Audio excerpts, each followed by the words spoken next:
Fala aí, pessoal, sejam todos muito bem-vindos a mais um podcast da NR13, onde o assunto aqui é integridade e segurança. A gente vai falar tudo sobre como você, engenheiro mecânico, que é inspetor de equipamentos, pode atuar dentro do nicho da NR13 e ter ganhos acima de 10 mil por mês com isso.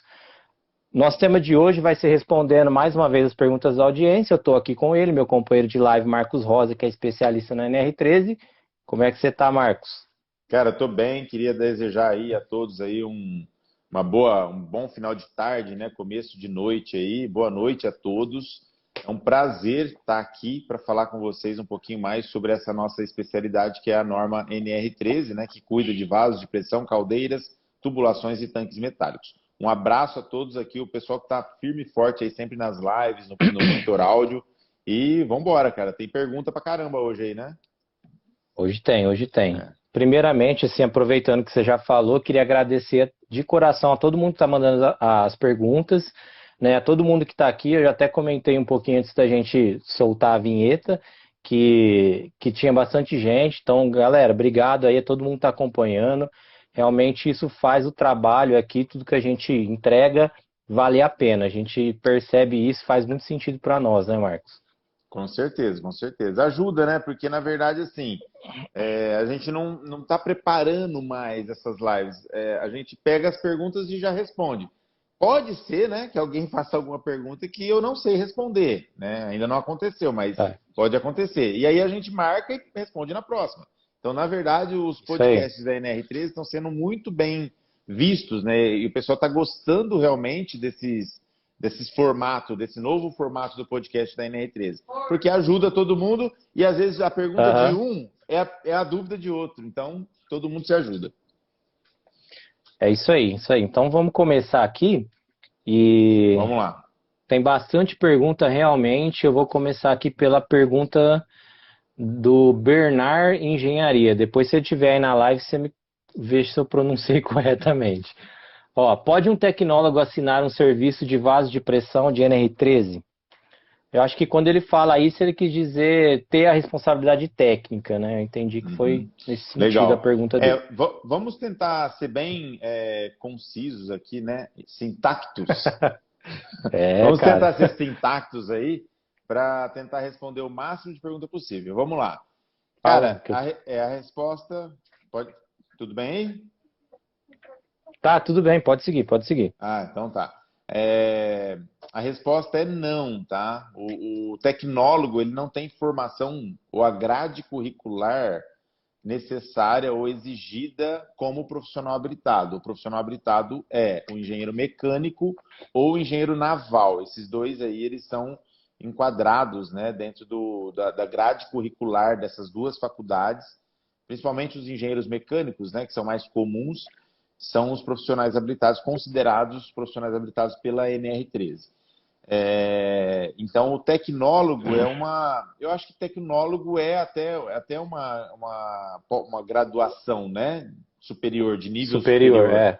é. Ele é É. nível superior, mas mesmo sendo da área mecânica, tecnólogo da área mecânica, não tem a mesma grade da engenharia. É uma grade diferente.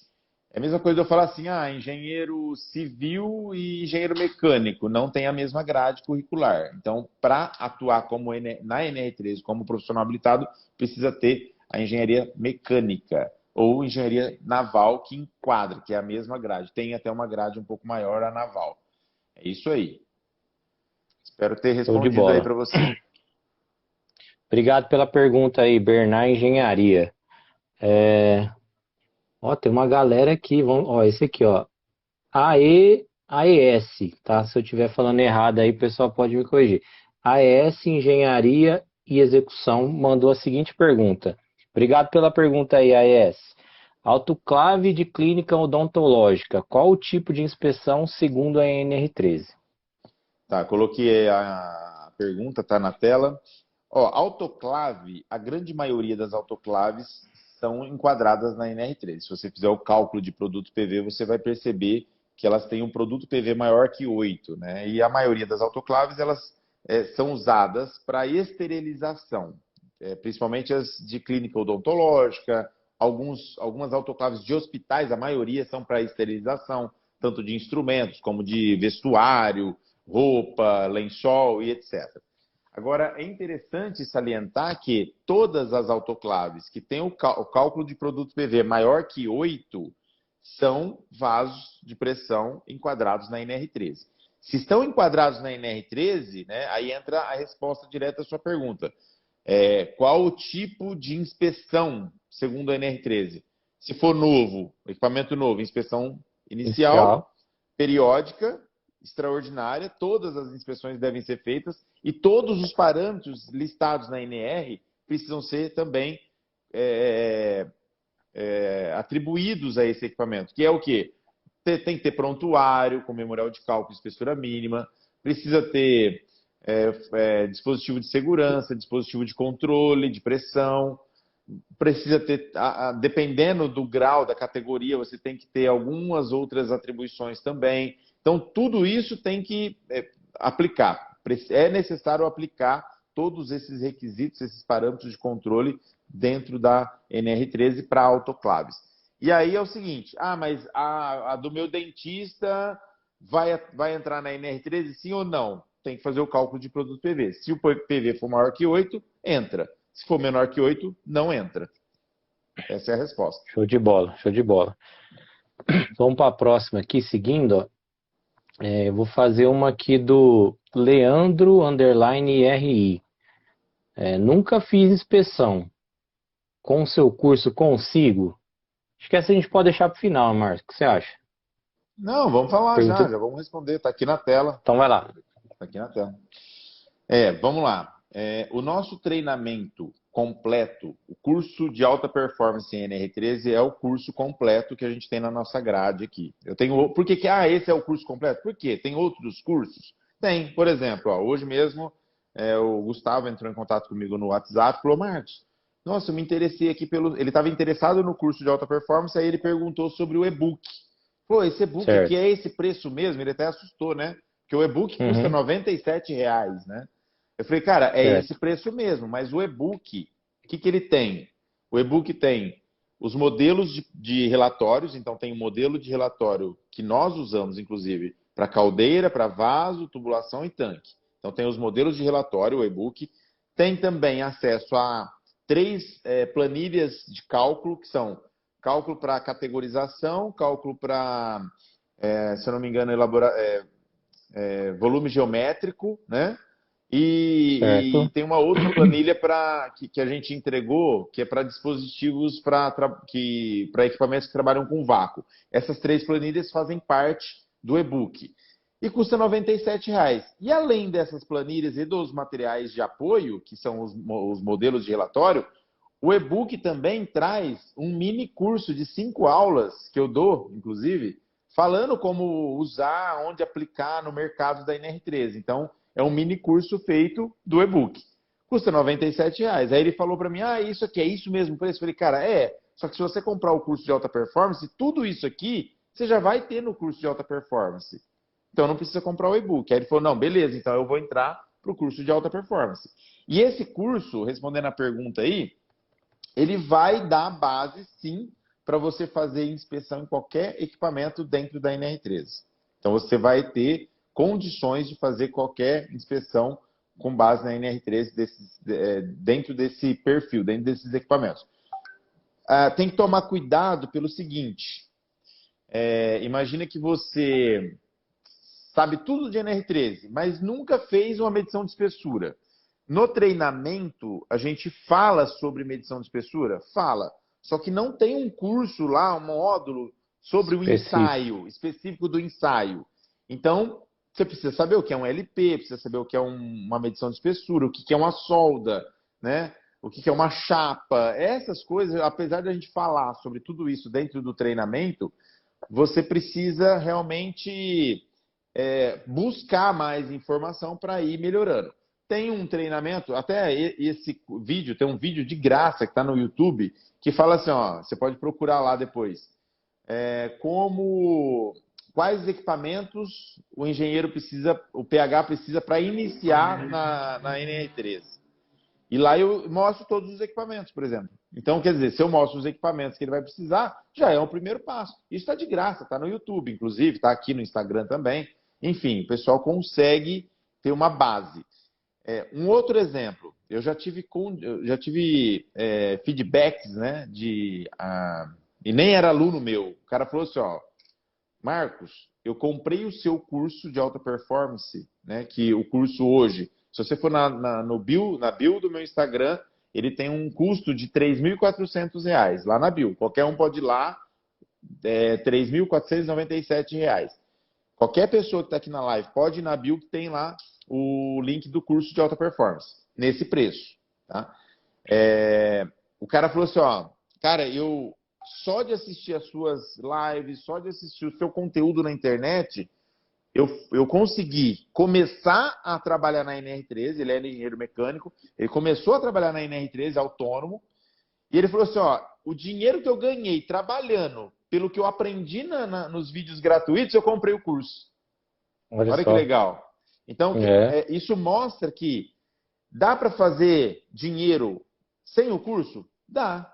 Claro que o curso de alta performance está organizado. Você tem o treinamento passo a passo. Você tem acesso a um drive onde tem todos os documentos que você vai precisar para atuar na NR13, que são os modelos de relatório, procedimentos, passo a passo de inspeção, os POPs, os manuais de equipamentos, manuais de caldeira. Tudo está lá dentro do drive do aluno. Tudo que você precisa. Planilhas orçamentárias, modelos de orçamento e proposta. Cara, tem tudo lá. Nada vai faltar dentro do mercado, dentro do que você vai precisar para atuar na NR13. Então, assim, a resposta agora é direta. Nunca fiz inspeção. Com o seu curso consigo? Sim. A resposta é sim, consegue. Show de Ficou bola, claro, show né? de bola. Ficou claro. Só para ilustrar um pouquinho o que você estava falando também, a gente tem um podcast falando só sobre quais os primeiros passos da NR. Não lembro qual episódio que é, mas a gente fez um podcast só falando sobre isso. Então, tá vendo? Então vamos lá, Marcos. Seguindo aqui, ó, pergunta do Dibriel. Ô, Dibriel, você tá quase um sócio do nosso podcast aqui, hein, cara? Obrigado mais uma vez aí pela pergunta e pela presença. Ele pergunta o seguinte: como identificar se o tampo do vaso de pressão é elíptico ou torisférico, sem o prontuário? Deixa eu ver se essa pergunta do Gibriel tá aqui. Tá, beleza. Ô, Gibriel, Essa aí. cara, não é difícil se o vaso de pressão ele realmente estiver ali bem, vamos falar assim, se for fabricado com base em procedimentos, né? Então você pega, por exemplo, os vasos de pressão que são fabricados em série, são os compressores de ar, a maioria deles, esses vasos, eles já têm uma conformação bem particular, né, que é um semi-elíptico, a maioria deles. Alguns são torisféricos, dependendo da capacidade do equipamento, mas a maioria são semi-elípticos. Agora, como que eu diferencio? Quem tem experiência consegue no olho ver, esse aqui é um semi-elíptico, esse aqui é um torisférico. Claro que toricérico de 10 ou toricérico de 6, aí já começa a complicar, porque tem diferenças pequenas nas dimensões. Mas existem, por exemplo, o Dibriel até acho que é um cara que eu tenho até o WhatsApp dele, depois eu até posso passar para você, Dibriel. Existe um pessoal que fez uns gabaritos, né, com base em alguns desenhos, fizeram uns gabaritos para fazer essa identificação. Então, às vezes você está lá, não tem prontuário, você está em dúvida, precisa realmente fazer gabaritar, colocar um gabaritinho ali em cima para ter certeza se aquele tampo é torisférico ou semi-elíptico, né? Porque há alguns tampos, é torisférico ou elíptico, aí é fácil resolver, no olho você já vê. É toricérico ou semi-elíptico, também, na minha opinião, é fácil de ver. Agora, é toricérico de 10 ou de 6 que já fica um pouquinho mais complicado, tá? Então, existe esse meio de você fazer, que é através do dimensional. Você vai pegar o diâmetro, fazer um gabarito, né, com base no diâmetro, e aí você coloca lá, se encaixar legal, é de 10, né? Agora, se não encaixar legal, já que você fez o de 10, seria o de 6. E assim por diante. É dimensional. Beleza. Obrigado aí, Dibriel. Cara, hoje tem pergunta, hein? Por Vamos isso que ver eu estou aqui sendo mais mais. uma. Tô sendo mais conciso e sintático. É isso aí. Ó, Sintáctico. vamos lá. Nossa, o tempo tá seco, rapaz. Ainda bem que parece que vai chover, né, cara? Deu uma Em Ribeirão melhorada aí no choveu, em tempo. Ribeirão Preto, eu vi um pessoal colocando que choveu em Ribeirão, cara. É, Tá faltando aqui vir pra cá, né? deu 3 pinguinhos, parou. É que tá caro o Ó, vamos lá. pedágio, né? Tem um pedágio de Ribeirão Sertãozinho. Aí já pra chuva pagar, né? Ó, a pergunta é da Engiltec Engenharia de Inspeção. Depois, se Ó, estiver aí na live, confirma se eu falei certo. É necessário o certificado de calibração do pressostato na inspeção de um compressor de ar? E agradecer a pergunta aí. Ele fez até mais uma aqui que está na lista. tá, vamos lá então. Vamos lá, pressostato. O que é um pressostato? É isso que a gente tem que entender, né, para que a gente consiga responder essa pergunta. O pressostato é um instrumento, é um equipamento eletromecânico. Ele é eletromecânico. E ele serve para quê? Para falar assim para o compressor, né? Geralmente tem compressor de ar isso. Para falar assim, olha, chegou a, sei lá, a 8 quilos, você liga liga o pistão para gerar mais Uhum, pressão interna no cilindro. Então, eu vou dar um exemplo, né? 8 kg e 10 kg, 8 e 10, esse é o range. Chegou em 8, liga o pressostato, manda ligar o motor liga, vai subir na pressão, o cara está utilizando lá para encher um pneu, fazer alguma coisa, está utilizando ar. O cara desligou a bomba lá, às vezes ele continua ligado ainda o motor, porque não chegou na pressão limite que o pressostato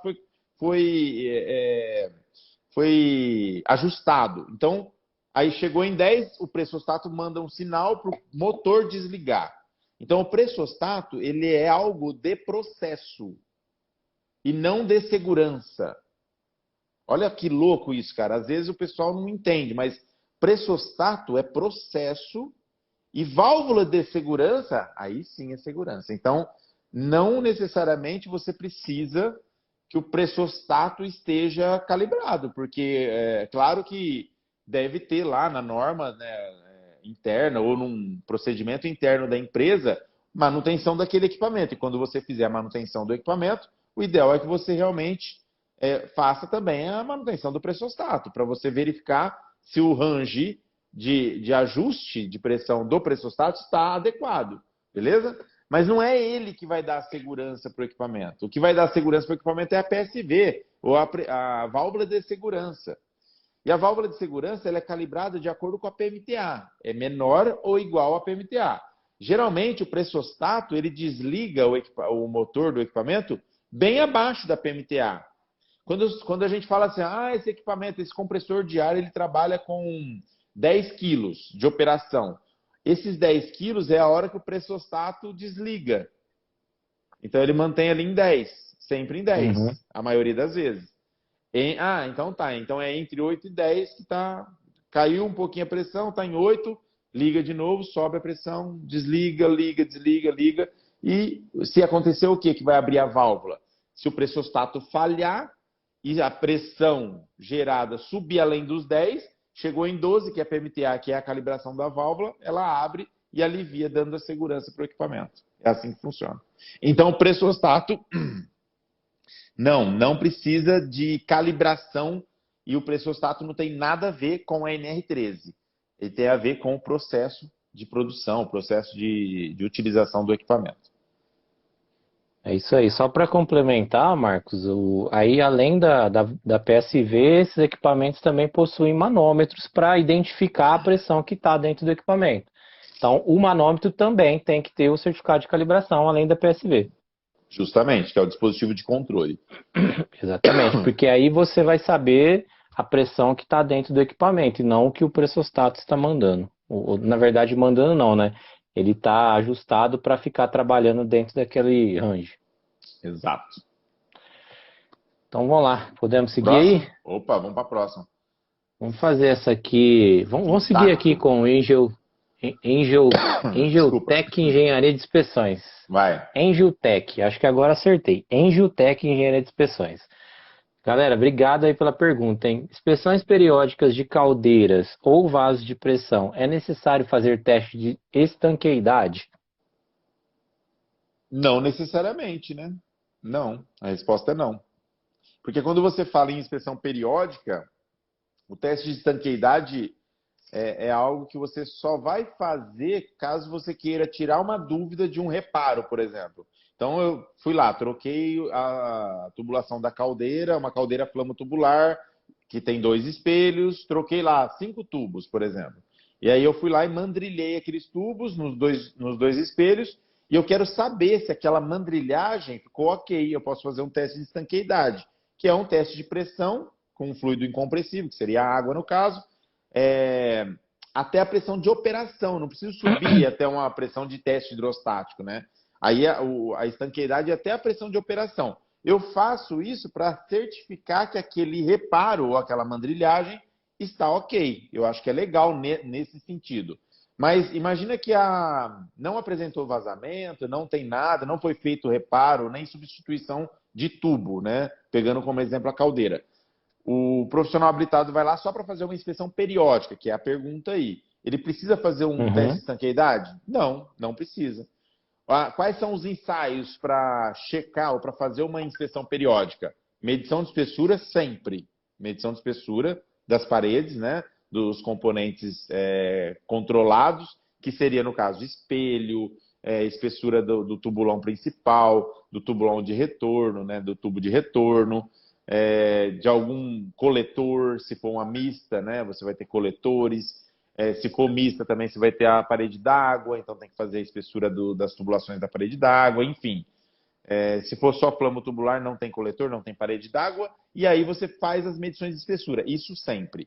Visual, sempre.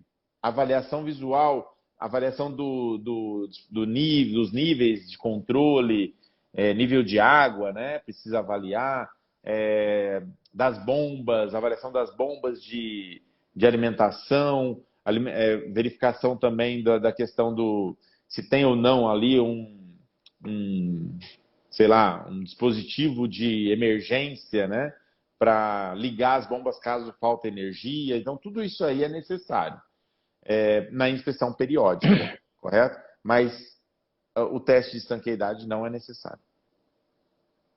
Beleza, perfeito. Respondido aí sintaticamente. Ó, O pessoal deve vamos estar para perguntando assim, o que esses caras estão falando isso aí, né? é, É, ninguém é que entende nós, nada. é que nós vive no, nós vive junto, então aí, né, o que nós passa durante o dia, nas É, reuniões, né, a gente traz para live. Relaxa aí. vamos para a pergunta agora, Marcos, do engenheiro mecânico. Dá para você ver o nome dele aí? Não, eu não consigo ver. Tá cortando aqui, mas deve ser o Wallace, tá? Depois, se tiver aí, você me dá um joinha. Tanques metálicos de armazenamento de água são considerados na NR13?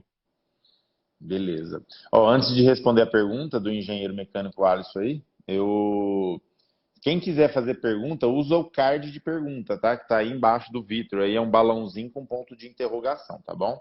Vamos ver que a gente está tentando responder rapidinho para ver se a gente consegue responder mais perguntas. Vamos lá. Tanques metálicos de armazenamento de água. Já vou responder. Não se enquadram na NR13. Por que não? A água é um fluido de categoria D, de dado. D de dado.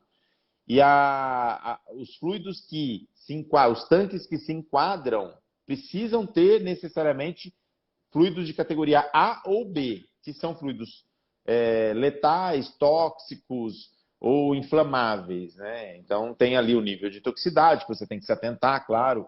Precisa ver claramente você. Opa, voltou, né? Opa, Voltou. voltou? Não Tamo aí.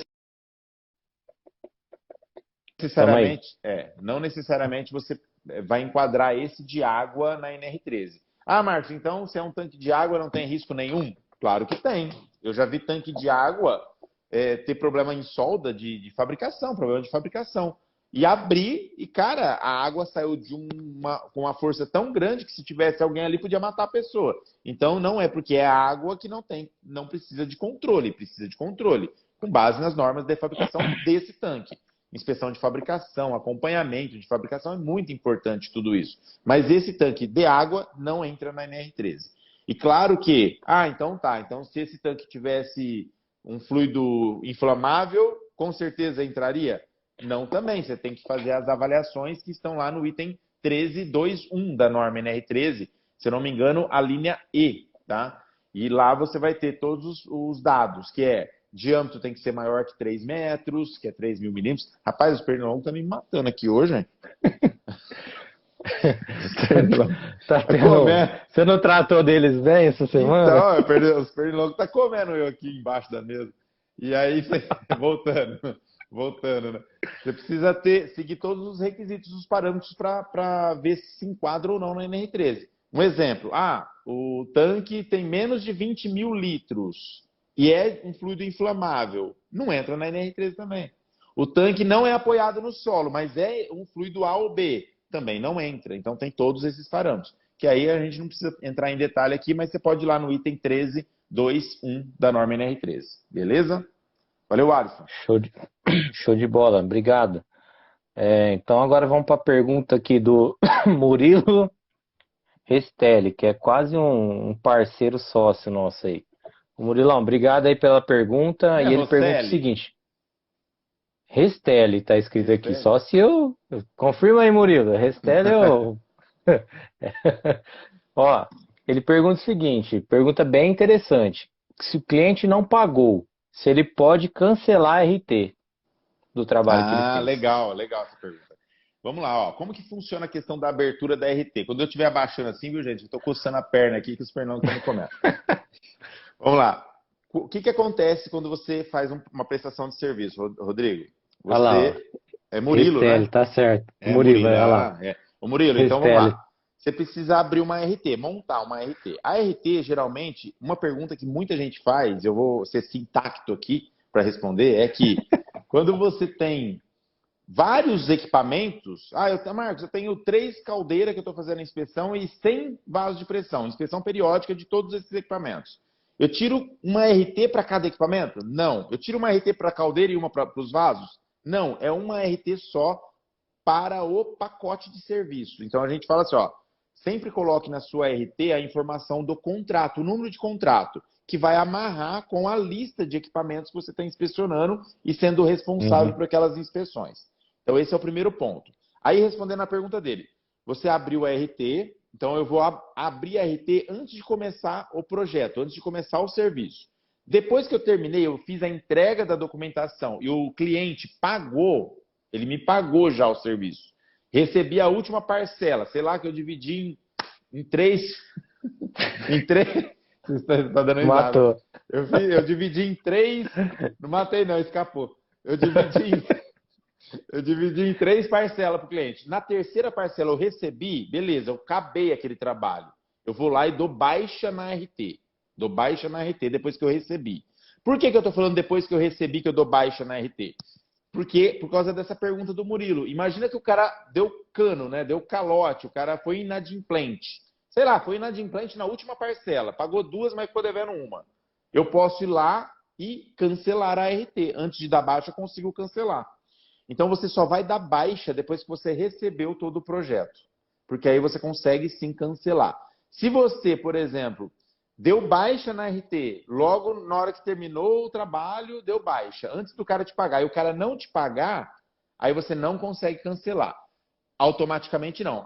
Mas não tem jeito, nenhum jeito. Eu até conversei com o Brunão hoje sobre isso, o Elton até ajudou nós, né, lá do projeto, e ele falou, Marcos, tem jeito se ligar lá no CREA e puxar a RT, é um outro caminho, né? Não é automático pelo site, mas que tem jeito, tem. Mas vai dar mais trabalho, tá?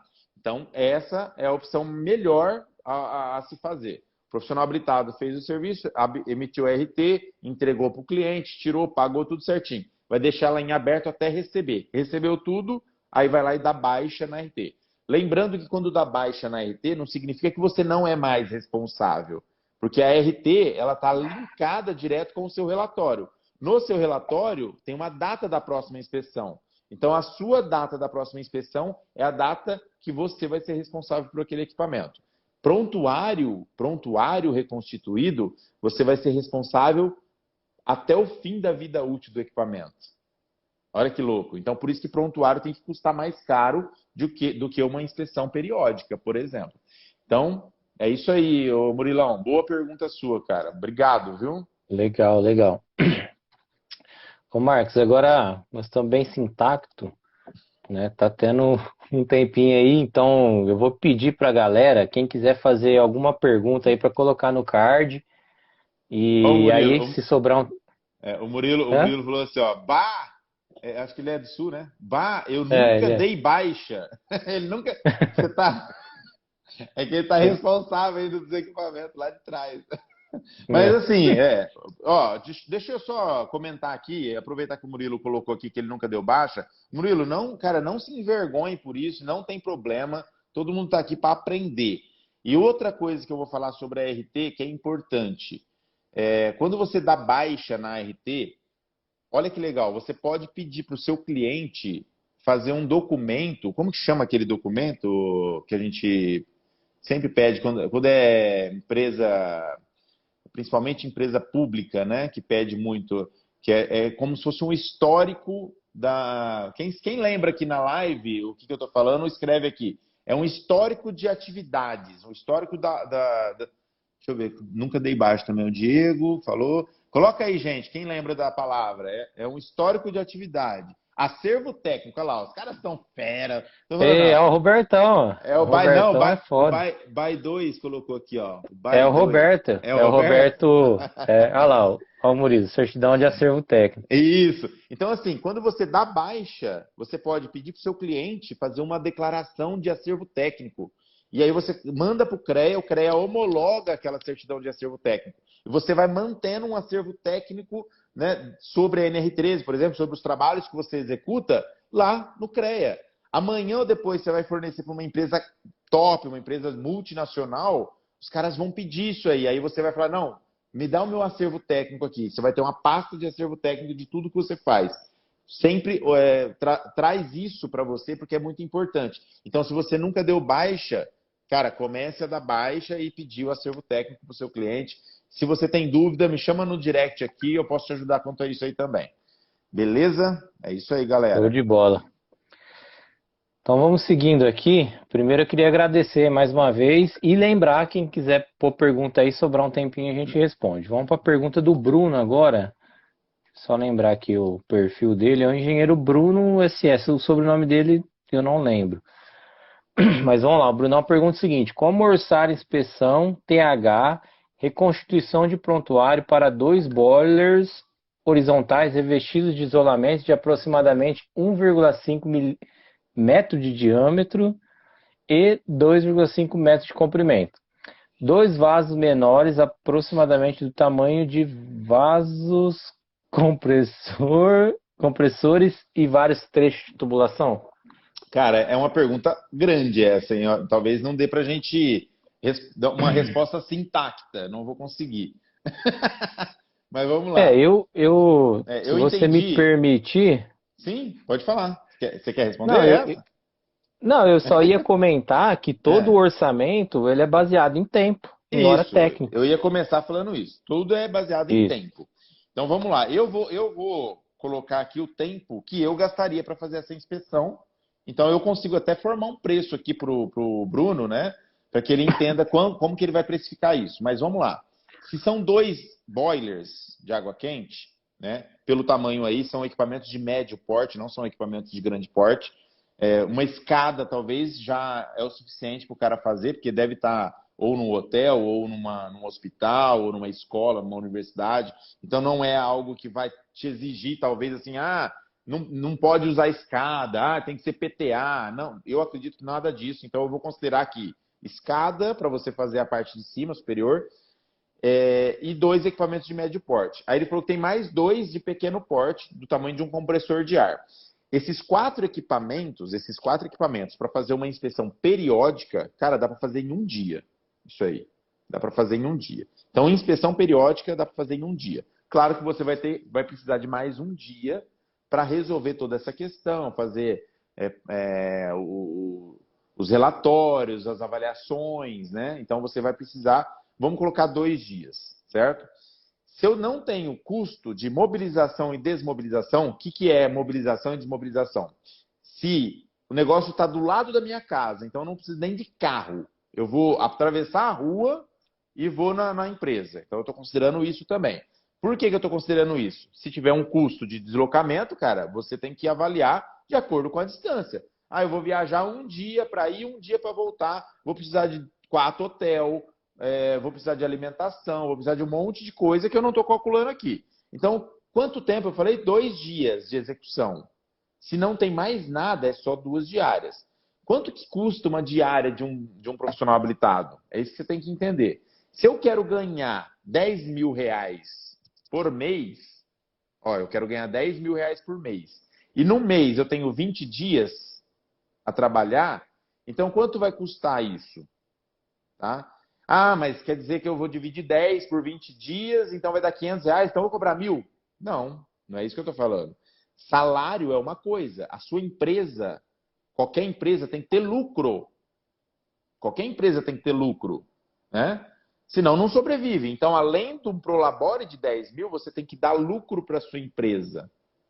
E você vai ter outros custos envolvidos que são pasta, impressão, livro de registro, sei lá, placa de indicação, se tiver, tem que cobrar. Tudo isso aí vai ter que ser à parte.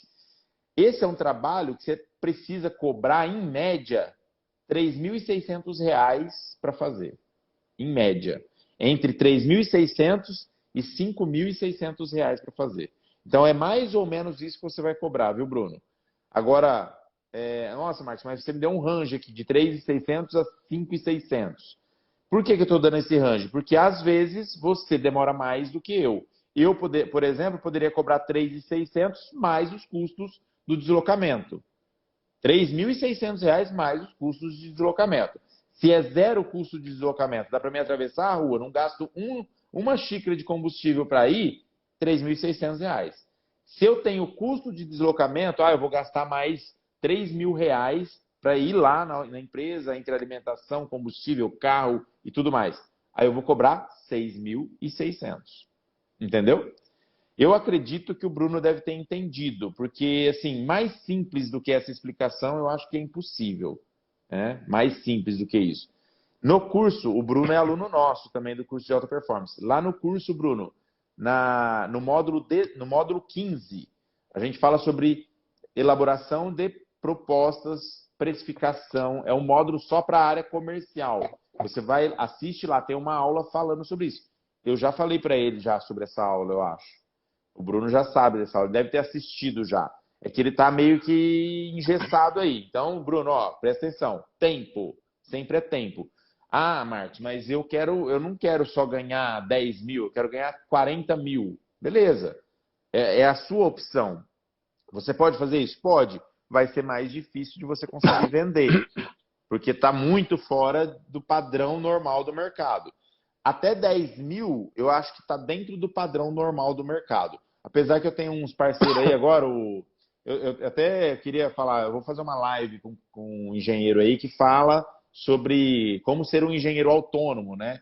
E ele vai fazer um conteúdo que fala assim, rumo aos 15K. Quer dizer, ele fala que o engenheiro autônomo pode ganhar até 15 mil.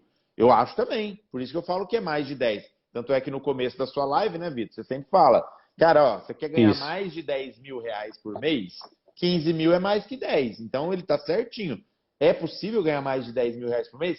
Totalmente possível. Eu ganho mais de 10 mil reais por mês. Né? Um pouco mais, né? Então, assim, imagina que é totalmente possível chegar nesse patamar. Só que hoje nós temos propostas de mais de R$ 1 milhão já que a gente faz. Ah, mas NR13? NR13, prestação de serviço de NR13. Tem proposta que a gente fecha de 2 milhões de reais.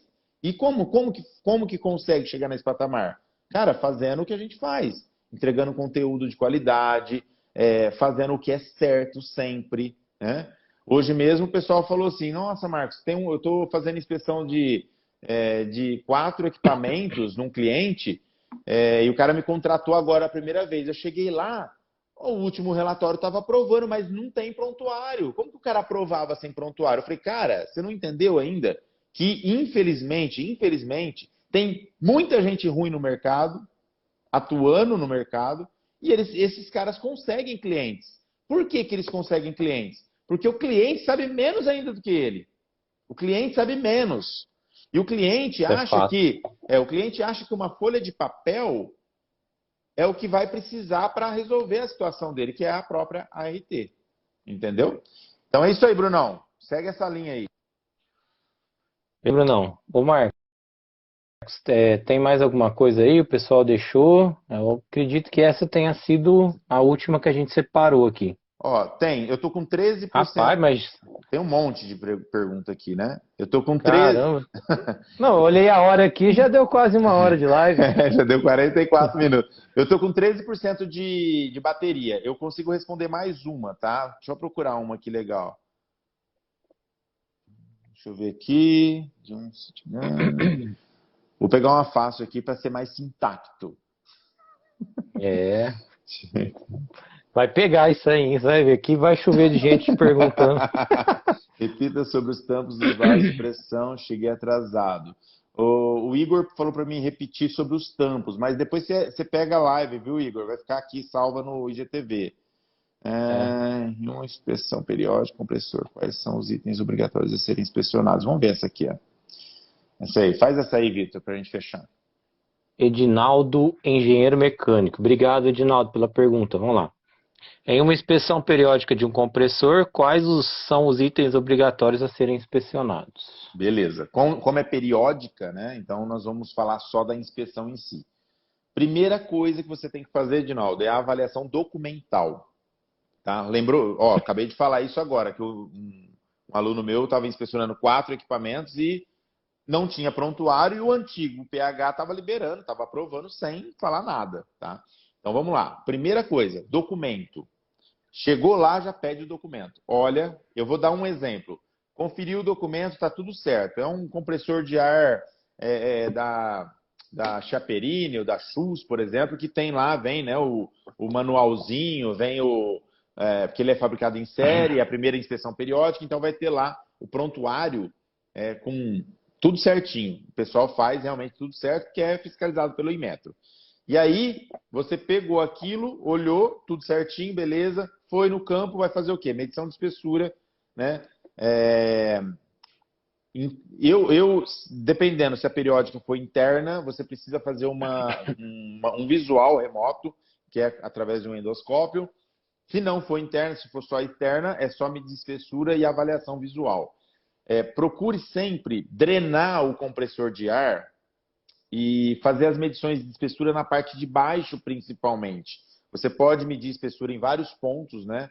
Mas na parte de baixo, principalmente. Por quê? Compressor de ar que não tem descarte, né? Ou descarte de líquido interno automatizado, que é a descarga do fluido, ele pode ter retenção de líquido. Ele tem, né, retenção de líquido na parte inferior do equipamento. E se o proprietário ou, sei lá, alguém responsável não drenar essa água, isso pode o quê? Acumular água e ter uma oxidação do equipamento. Então, por isso que a medição de espessura obrigatoriamente precisa ser mais acentuada a avaliação interna na parte de baixo, tá certo? Caso você perceba que tem muita água, vou dar um exemplo que aconteceu comigo. Eu cheguei lá, fui fazer a inspeção, medi a espessura, até a espessura estava ok.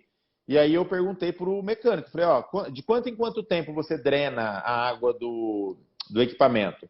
Aí ele pegou e falou, não, toda semana a gente faz, a gente drena toda semana. Eu falei assim, então abre lá para mim dar uma checada, para ver se como que tá essa água. Aí o cara abriu, saiu mais de 5 litros de água. Aí eu falei, cara, você não drena isso aqui toda semana. Aí ele deu uma risadinha e falou, eu acho que o pessoal está esquecendo de drenar. Falei, então, tá vendo como que é? Então, o que você vai colocar no seu relatório? Orientações sobre a manutenção do equipamento. É importante isso. E até no livro de registro, orientação sobre a manutenção.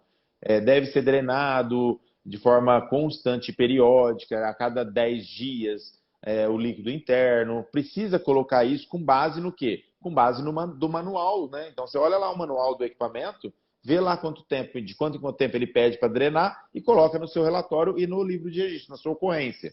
Então, isso é importante. Além disso, né, além das visual, avaliação e tudo mais, checagem das válvulas de segurança, da válvula de segurança e do manômetro, checagem. Muito provavelmente, né, vai estar no tempo já de fazer a calibração. Então, ou você vende esse trabalho para eles, ou você indica alguém, né, terceiriza alguém para fazer o trabalho de calibração também das válvulas e do manômetro, da válvula e do manômetro, tá? O restante, cara, é processo. Aí já não entra mais na parte de NR13. No caso, aí nós falamos sobre pressostato hoje, né? A questão de pintura, por exemplo, também não entra nessa questão. Se a pintura estiver muito ruim, estiver oxidando externamente, coloque lá também na sua sugestão, né? Que faça essa correção das pinturas dos equipamentos. É isso aí. Beleza, Fechou? show de bola. Fechamos aí mais uma live, mais um episódio do nosso podcast. Vou agradecer mais uma vez o pessoal que está participando. Realmente está fazendo muito sentido. A gente tem recebido muitas perguntas. Isso daí é um combustível extra que a gente tem aqui para estar aqui toda quinta-feira, mesmo cansados, né? Muitas vezes, mas estamos aqui batendo cartão, né, Marcos? Então, obrigado aí, gente. Principalmente para quem acompanha a gente ao vivo, para quem comenta aí. A gente não consegue ler tudo, mas eu vejo, tá? Queria deixar isso claro também. Então, obrigado de coração. E é isso. Você quer dar algum recadinho aí, Marcos, antes da gente finalizar? Só agradecer também o pessoal aí que tem muito seguidor novo aqui no Instagram. Eu acho que é bacana isso, tá? Eu queria agradecer o pessoal que está entrando, né, no Instagram. Quem ainda não está no Instagram, não está no nosso canal do Instagram e está ouvindo esse podcast, talvez no Spotify ou no Deezer, né? Entre lá e comece a seguir nós no Instagram, que é @marcosrosa NR13. Então, vá lá, siga no Instagram, que, cara, faz muito sentido, principalmente você que está na área, você que quer atuar, né? Nós temos muita coisa boa chegando por aí. Eu até falei aqui o preço, né, hoje do curso de alta performance, que é R$3.500. Quem quiser entrar para a turma, me manda um direct hoje, porque no direct no Instagram, tá? Porque nós estamos com uma promoção. Só para você ter uma ideia, nós vamos fazer um lançamento agora em outubro da próxima turma do curso de alta performance, mas nós já estamos aplicando o preço do lançamento agora. Então, se você quiser entrar com um preço muito, muito mais baixo, né, me procura no direct do Instagram, que eu vou passar o contato do Rafael, que é o cara do comercial, e o Rafael fala com você aí e dá um jeito de você entrar para a turma, cara, já nesse momento. Não perde tempo porque, assim, a NR13 é uma norma que está muito forte, o pessoal está gostando, tem gente ganhando dinheiro com a NR13, mesmo sem saber. Então, imagina você sendo um especialista na norma, como você vai realmente faturar e ganhar dinheiro com isso. Então, com certeza. E sempre do jeito certo, né, cara? Fazer errado não tá com nada. É isso aí. Então, galera, ó, realmente não percam essa oportunidade, né? Acho que isso daí é coisa rara acontecer, uma Black Friday adiantada, né, Marcos? É isso aí. Então, procure aí o Marcos. Se quiser me seguir também nas redes sociais, _ Vimatias, tá aí, deve estar em cima junto com o perfil do Marcos. Lá eu posto coisas mais contemporâneas, um pouco do meu dia a dia. Então fica a dica aí. Eu não entrego tanto conteúdo com o Marcos, mas eu gosto aqui de participar. É isso Então, aí, é isso aí. tamo junto aí, gente. Obrigado aí de coração. Lembrando que os episódios, todos eles ficam gravados no Spotify, no Deezer, vem pro GTV, sobe pro YouTube também. Então, quem tiver curiosidade para ouvir os outros, é só dar uma confere lá. Eu queria falar também, Marcos, aproveitando, o pessoal participar do Mentor Áudio. Mentor Áudio é Ah, toda segunda-feira. às Fala um 19 pouquinho horas. aí. O Mentor Áudio é de segunda-feira às 19 horas. O que é o Mentor Áudio? Se você for na bio do meu Instagram, aqui do Instagram, na bio, você vai ver lá, mentoria gratuita. Você clica lá e entra no canal do Telegram. Então, nós temos um canal do Telegram e o Mentor Áudio é uma palestra que eu faço só por áudio. Você só vai ouvir, não vai me ver. Olha que beleza, hein? Não vai me ver, só vai me ouvir.